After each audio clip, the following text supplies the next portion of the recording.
All right, let's look at some really quick ways how we can shorten some method commands on document, math, and console. Okay, we all know and love console.log, blah, blah, blah. We use this a lot.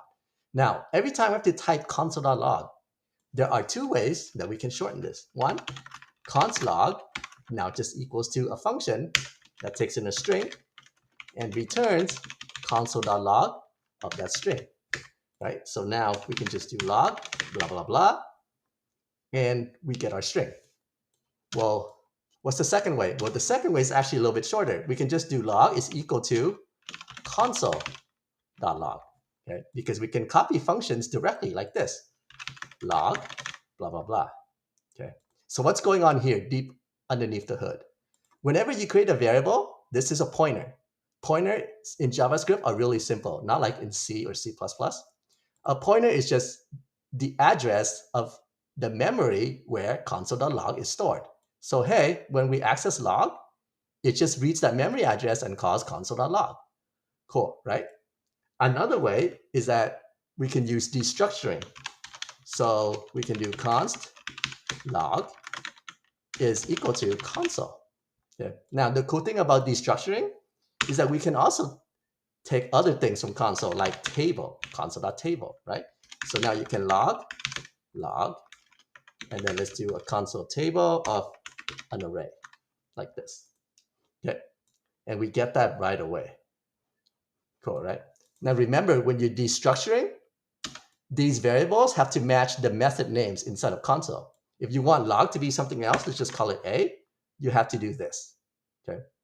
So now we can do A, blah, blah, blah, and we get that. Okay, let's talk about document.querySelector and everything that document has. Let's do const r is equal to document.querySelector r.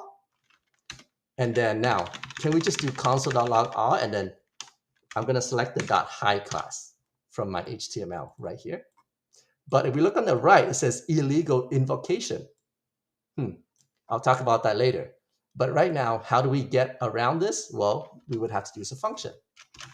So right now, a string, and it returns document.querySelector all string. Okay, so now this would work. And then r.hide. Okay, now, why didn't it work before? So once again, why didn't this work?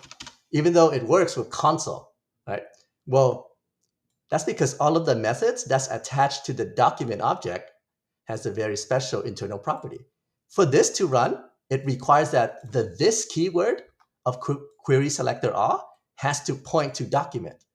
But when we assign it to a pointer such as r, it doesn't point to document anymore. It points to the window object. So we have to keep it pointing to the document. Okay, so then we can do something like .bind, and what are we binding the this keyword to? We're binding it to document.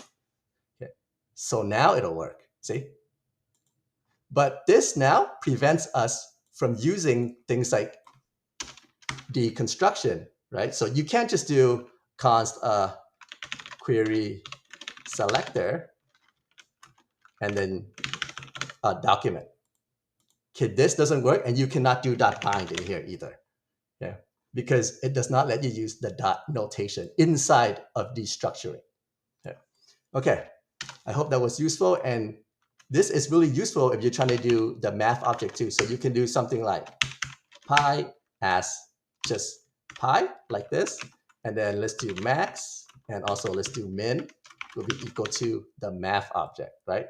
So on the right, if I just type lowercase pi, we get pi, right? If I call max on a spread out array, it still works. Right? So with destructuring, if you use math a lot, this is really useful, right? Same with console. The only thing you cannot use destructuring on is the document object, just because it's special like that. All right, hope that was useful.